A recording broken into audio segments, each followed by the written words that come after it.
আজকে ভাবছি মায়ের বাড়ি আর শ্বশুর বাড়ির কম্বিনেশন করে একটা সবজি রান্না করব। কি ভাবছেন আপনারা? অবাক হচ্ছেন না? ঠিক তাই। হ্যালো এভরিওয়ান, আসসালামু আলাইকুম। কেমন আছেন আপনারা সবাই? আমি তো আলহামদুলিল্লাহ ভালো আছি। Welcome to my page Invest Anywhere. আজকে আমি আপনাদেরকে যেটা বললাম একটু আগে, যে হ্যাঁ, মায়ের বাড়ি আর শ্বশুর বাড়ির কম্বিনেশন করে একটা সবজি বানাবো। তো আসলে হয়েছে কি, আমার শ্বশুরবাড়ি থেকে কিছুদিন আগে কাতলা মাছ পাঠিয়েছিল, আর মায়ের বাসা থেকে তো সজনে ডাঁটা নিয়ে আসছি, আপনারা দেখিয়েছেন। তো আজকে ভাবলাম সজনে ডাঁটা দিয়ে কাতলা মাছের একটা রেসিপি তৈরি করব। তো এই তো চলে আসলাম রেসিপি নিয়ে।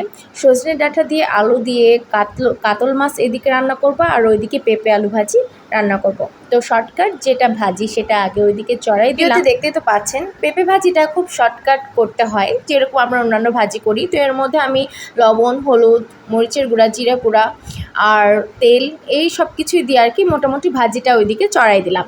আর এইদিকে চলে আসলাম মেইন ডিশটা নিয়ে, যেটা আমি বলছিলাম একটু আগে, মায়ের বাড়ি আর শ্বশুরবাড়ির কম্বিনেশান।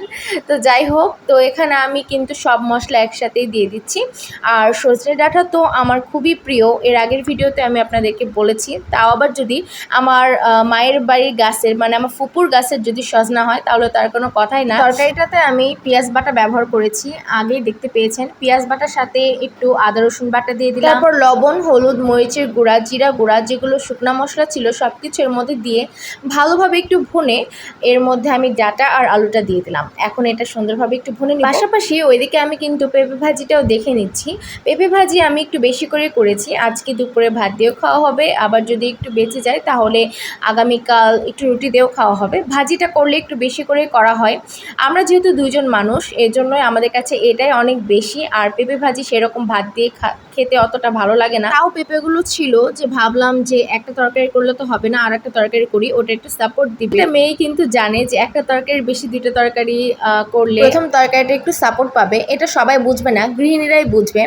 আচ্ছা যাই হোক, তো এখানে আমি একটু ভালোভাবে মশলাগুলো কষিয়ে এর মধ্যে পানি দিয়ে দিয়েছিলাম। তারপরে এই যে দেখেন, পানি একটু হালকা করে শুকিয়ে আসলো, তো এর মধ্যে মাছগুলো আমি দিয়ে দিলাম। তো এই তো মোটামুটি তরকারি কিন্তু আমার হয়ে গেছে। এখন একটু আমি এটা ঢেকে ভালো মতো 10 মিনিটের মতো একটু রান্না করে নেব, তাহলেই হয়ে যাবে।